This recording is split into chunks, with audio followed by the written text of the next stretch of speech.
오늘 새벽 기도 끝나고 6시 40분에 우리 교육위원회가 있습니다. 이제 내일부터 이제 영아부 여름 성약교를 시작하고 여름 사역이 시작되는데 여러분 많이 기대해 주시기를 부탁드립니다. 제가 이번 주에 문 밖에 사자가 있다라는 그런 어린이용 그림책을 하나 보았습니다. 이런 내용인데요. 방 안에 노란 옷을 입은 아이와 파란 옷을 입은 아이가 있습니다. 편의상 노랑이, 파랑이 이렇게 제가 읽어드릴 텐데요. 이 두 아이가 있는데 이 방문 앞 밖에 사자가 있는 것을 알게 되었습니다. 어떤 일이 일어났을까요, 여러분? 노란 옷을 입은 아이는 밖에 사자가 있다는 사실을 알고 두렵습니다. 걱정이 됩니다. 그래서 내가 나가면 사자밥이 될 수밖에 없어라는 두려움에 벌벌 떨고 있습니다. 압도당해서, 그 두려움에 압도당해서 아무것도 하지 못하고 스스로를 위로하기를, 내가 밖에 나가지 못하는 이유는 밖에 있는 사자 때문이야. 그 문제의 원인을 돌리고 그냥 방 안에서 책이 끝날 때까지 계속 움켜들고 있는 그런 자신을 보게 됩니다. 반면에 파란 옷을 입은 아이가 있습니다. 파랑이라고 하는 이 아이는 사자를 극복하고 어떻게 하든 밖에 나가고 싶습니다. 근데 문제는 밖에 여전히 사자가 있다는 것이죠. 어떻게 하냐면 사자에 대해서 공부합니다. 사자가 어떻게 생겼고 무엇을 좋아하고 무엇을 두려워하고 어떻게 하면 될까? 또 내가 저 사자를 피하려면 내 체력이 조금 더 필요하겠다. 또 체력도 키우게 되고 그렇게 모든 준비를 끝냅니다. 그리고 사자가 좋아하는 고기 냄새를 피우는 거죠. 그리고 그 고기 냄새로 사자의 모든 관심이 쏠렸을 때 문을 열고 밖으로 뛰쳐나오고 자유롭게 또 자기에게 주어진 길을 걸어가게 됩니다. 그렇게 마음껏 자유를 만끽하며 길을 가는데 이제 끝났다. 내가 이 두려움을 극복했다. 사자를 벗어났다 라고 생각하고 가고 있는데 잠시 후에 그 앞에 사자보다 훨씬 큰 커다란 곰이 나타납니다. 깜짝 놀라죠. 어떻게 했을까요, 여러분? 이 파랑이가 너무너무 두려워서 도망쳤을까요? 아니요. 좀 전에 사자를 피할 때 했던 것처럼 고민합니다. 어떻게 하면 이 큰 곰을 내가 피해서 도망칠 수 있을까? 그렇게 생각하면서 이 책이 끝나게 됩니다. 결국 이 책에서 무슨 일을 하고 싶은 걸까요, 여러분? 이 두려움을 넘으면 모든 사람이 두려워하는 상황이 있는데 그 두려움에 함몰되어 있는 사람은 아무것도 못하고 늘 그 두려워하는 존재를 비방하고 비난하고 또 그것을 원인을 돌리면서 자기를 합리화한다는 거죠. 반면에 그것을 어떻게든 넘어서려고 고민하고 문제를 풀어가는 사람은 그것을 넘어서게 된다는 겁니다. 그런데 그게 끝이 아니라는 거죠. 산을 넘어 또 다른 산이 있는 것처럼 사자를 넘어섰더니 곰이 나타나는 겁니다. 그런데 이미 사자를 넘어섰을 때 했던 고민으로 인해서 어떻게 하면 문제를 풀어갈 수 있을까? 지혜를 얻던 그는 또 다른 어려움을, 또 다른 두려움을 극복해낼 수 있는 또 다른 지혜를 얻게 되는 것이죠. 아마도 그 책 뒤에 2편이 있다면 그 곰에 대해서 그 아이는 연구하고 뛰어넘어서는 장면, 또 그러면서 또 다른 어려움에 부딪히는 장면, 3권에 넘어가면 또 다른 장면, 계속해서 어려움이 있지만 그 두려움을 넘어서고 또 넘어서고 또 넘어서고 계속해서 성장해가는 모습을 아마 보여주게 될 것 같습니다. 누구나 살다 보면 인생에서 두려운 순간을 맞이합니다. 이때 그 두려움에 대해서 어떻게 반응하냐에 따라서 우리의 삶의 질이 확연하게 달라지죠. 어떤 사람은 자신을 두렵게 만드는 그 상황에 압도되어서 아무것도 하지 못하고 그곳에 원인을 돌립니다.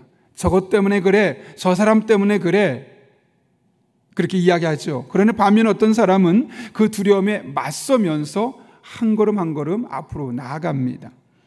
그리고 그 과정에서 조금씩 성장을 경험하게 되는 겁니다. 근데 이것이 바로 우리 믿음의 사람들에게 일어나는 여러 가지 일들 중에 한 모습입니다. 우리가 보기에는 감당할 수 없을 것 같아서 큰 두려움을 겪을 수밖에 없지만 그 큰 두려움은 결국 두려움으로 끝나는 것이 아니요 하나님과 함께할 때 우리에게 또 다른 길을 열어줄 수 있는 기회가 되는 것이고 그 두려움은 우리들의 삶을 더욱더 풍성하게 만들어줄 수 있는 인생의 지혜를 공급해 주기 때문에 그렇습니다. 그래서 바울은 고린도전서 10장 13절에서 이렇게 이야기합니다. 제가 세 번역으로 읽을 텐데요. 여러분은 사람이 감당할 수 없는 시험을 당한 적이 없습니다. 하나님은 신실하셔서 여러분이 감당치 못할 시험은 허락하지 않으시며 시험을 당할 때도 피할 길을 마련해 주셔서 여러분이 능히 감당할 수 있게 하십니다. 우리가 두려워하는 그 문제들이 결국 끝이 아니라는 겁니다. 하나님은 우리가 감당할 수 없는 두려움과 시험을 주지 않으신다는 것이고, 그 두려움과 시험이 있을 때는 반드시 그것을 넘어설 수 있는 또 다른 길을 우리에게 이미 마련해 놓고 계시다는 사실을 분명하게 말씀하고 있는 것이죠. 그러니 우리는 어떤 상황에서도, 어떤 문제가 있어도, 어떤 두려움에도 결코 두려워하지 않을 수 있는 힘과 용기와 지혜를 가질 수 있는 겁니다. 오늘 본문은 자신만이 갖고 있었던 두려움에 벌벌 떨고 있었던 그 솔로몬을 향한 다윗의 신앙적인 권면이 담겨 있습니다. 오늘 본문을 보게 되면 크게 세 부분으로 나뉘어 있죠. 첫 번째 부분은 다윗이 어떻게 하나님께서 자신의 마음속에 성전을 건축하게 하실 마음을 주셨고 결국 그것은 솔로몬을 통해 주어진 것이다 라는 사실을 백성들에게 이야기하는 한 부분과, 그 다음에는 솔로몬에게 이제 직접적으로 하나님께 주신 그 영감을 따라서 어떻게 그 성전을 만들어갈지를 아주 자세하게 설명해 줍니다. 그리고 마지막 오늘 우리가 살펴볼 20절 21절에서 보게 되면 이 솔로몬을 향한 아주 직접적인 권면을 하게 되죠. 그런데 이 솔로몬을 향한 다윗의 권면이 어떻게 시작하냐면 두려워하지 말라는 말로 시작합니다. 오늘 본문 20절을 보십시오. 이렇게 시작합니다. 또 그의 아들 솔로몬에게 이르되 너는 강하고 담대하게 이 일을 행하라. 두려워하지 말며 놀라지 말라. 솔로몬에게 말하면서 두려워하지 말며 놀라지 말라. 이게 무슨 말일까요, 여러분? 지금 솔로몬에게 매우 실제적인 두려움이 있었다는 겁니다. 그도 그럴 것이 솔로몬에게 성전을 건축한다는 것은 단순히 집 한 채 짓는 정도가 아니었습니다. 제가 전원주택을 짓느라 좀 마음고생을 많이 한 분을 알고 있는데 그분에게 농담 반 진담 반으로 물어봤습니다. 집사님, 전원건축 지으면서 전원주택을 지으면서 많이 힘들었다고 들었는데 기회가 된다면 또 집을 짓겠습니까? 고개를 절레절레 흔들면서 아유 목사님 다시는 못 짓습니다. 제가 집 하나 짓는다고 얼마나 고생했는지 모릅니다. 땅을 선정하는 과정 중에서 또 건축을 진행하는 과정 중에서 공사가 다 끝나고 나서 건축 승인을 받고 또 입주 완공을 받고 또 입주하는 과정을 통해서 너무너무 고생했다는 거예요. 그냥 지어진 집에 들어가면 이사만 준비하면 되는데 너무너무 고생해서 다시는 그런 일을 못 하겠노라고. 그 집 하나 짓는 거, 일가족이 살기 위한 그 집 하나 짓는 것도 이렇게 스트레스 받고 이렇게 힘든데 여러분, 지금 솔로몬이 하고자 하는 일은 그런 전원주택 하나 짓는 정도가 아닙니다. 이스라엘 백성 모든 신앙을 좌우하는 국책 사업을 20살밖에 안 된 청년이 해야 된다는 것이 얼마나 큰 부담으로 다가왔겠습니까? 그러니 지금 상황에서 솔로몬이 성전 건축을 눈앞에 두고 두려워하는 것은 너무나 당연한 일일 수밖에 없습니다. 그럴 때 이렇게 두려워하고 있는 솔로몬에게 다윗이 전해진 솔루션은 무엇입니까?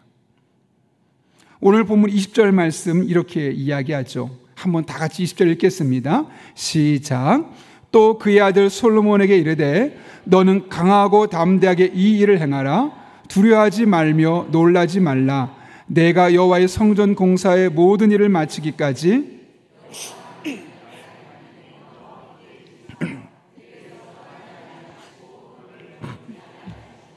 아멘. 여러분이 이 다윗이 지금 솔로몬 아들에게 하는 표현을 보면서 어떤 마음이 드셨습니까? 부모라면 당연히 그렇지 이렇게 마음이 드십니까? 아니면 뭐가 조금 이상하다, 뭔가 색다르다라는 생각이 드십니까? 이런 경우 여러분의 자녀에게 말한다면 어떻게 말하겠습니까?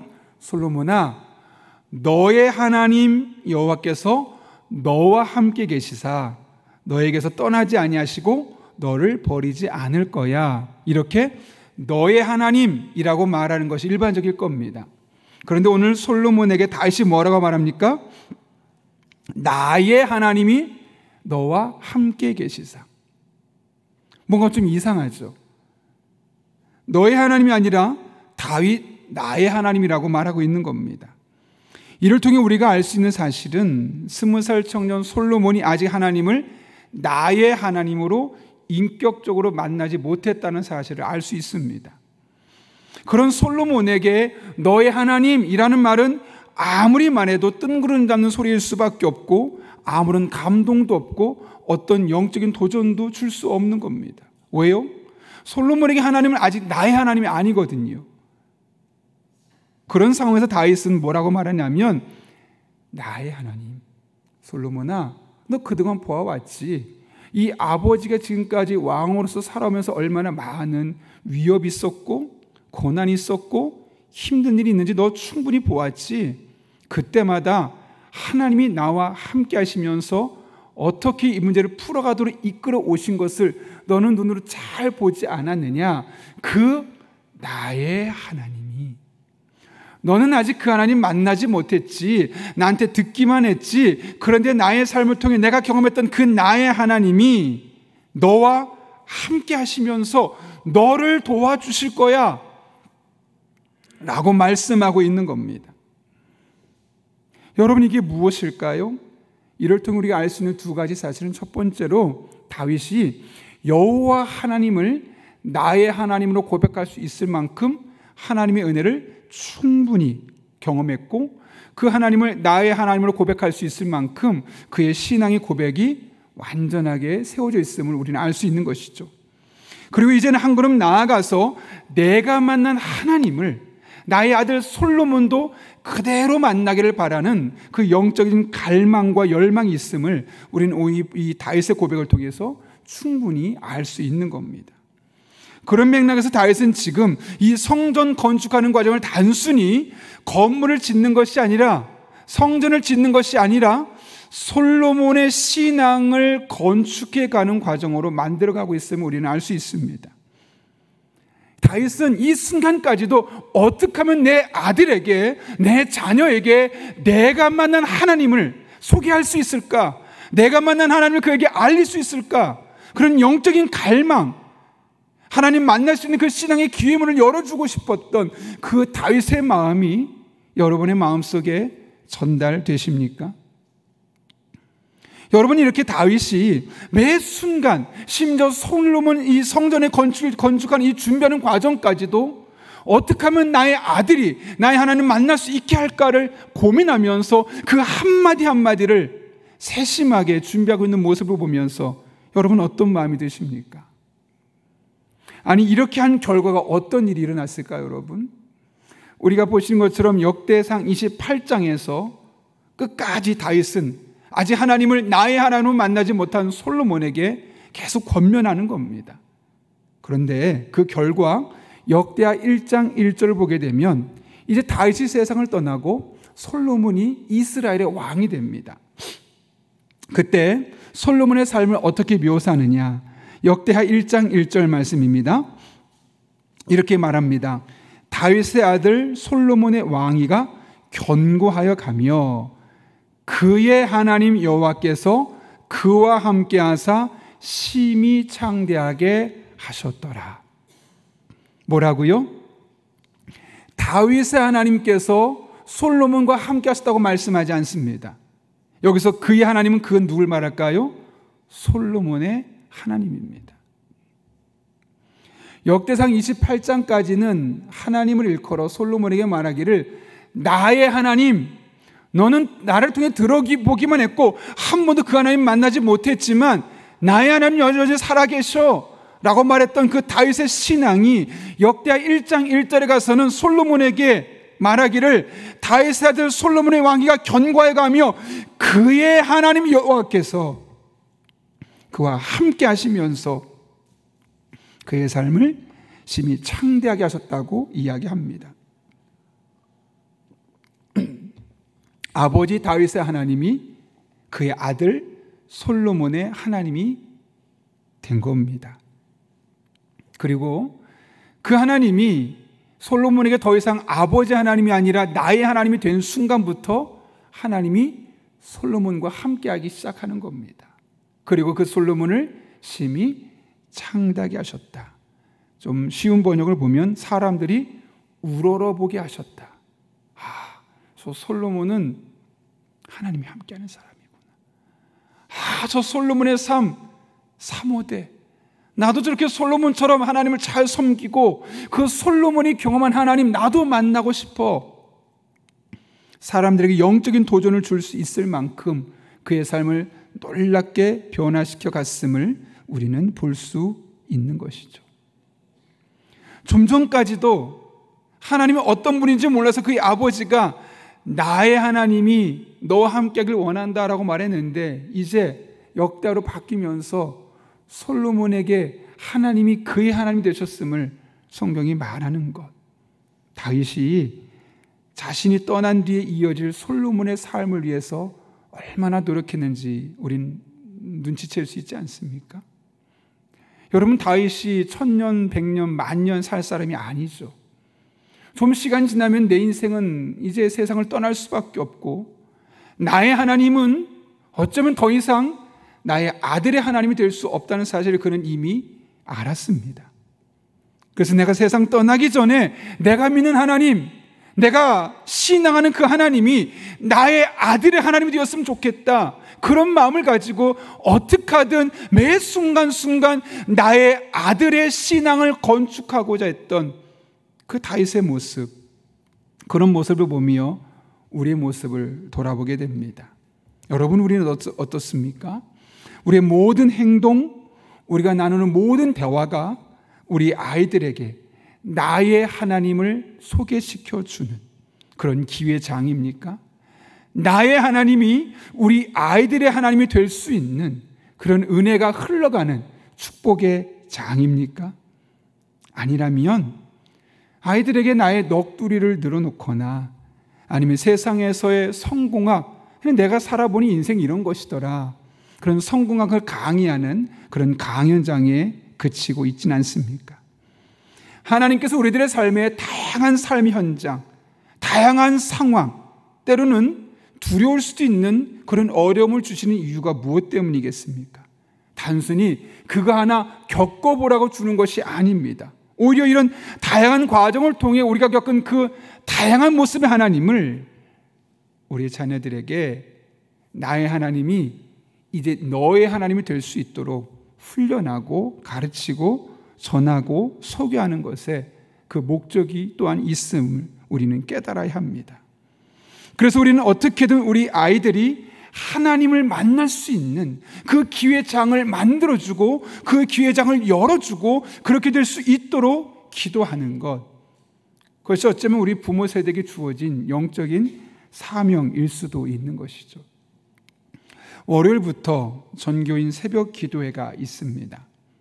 어른들을 위한 기도의 훈련의 장이 될 수도 있지만 나의 신앙을 다시 한번 다지고 새롭게 불을 지피는 시간이 될 수도 있지만 그 시간이 우리 자녀들에게 나의 하나님이 우리 아이들의 하나님이 되어질 수 있는 그런 복된 시간이 될 수 있기를 바랍니다. 그렇게 우리 교회가 우리 부모들에 대해서 신앙이 끝나는 것이 아니라 나의 하나님이 그의 하나님, 나의 하나님이 너의 하나님, 그렇게 우리의 자녀들의 하나님이 되어지는 놀라운 은혜가 우리들의 신앙하는 날마다 순간마다 경험될 수 있기를 예수님의 이름으로 축원합니다. 우리 함께 기도하겠습니다. 거룩하신 아버지 하나님, 오늘 다윗이 20살이 되었던 청년 솔로몬에게 나의 하나님이 너와 함께 하사 라고 말하면서 성전을 건축하는 과정 중에 단순히 성전만을 건축하는 것이 아니라 아들의 신앙을 건축했던 것을 보게 됩니다. 우리 또한 우리에게 주어진 하나님 주신 다양한 기회들이 단순히 나의 신앙을 다지고 나의 신앙이 깊어지는 것에 끝나지 않게 하시고 우리 자녀들의 신앙에 나의 하나님이 그들의 하나님이 되어지는 복된 시간 될 수 있도록 은혜 베풀어 주옵소서. 예수님의 이름으로 기도합나이다. 아멘.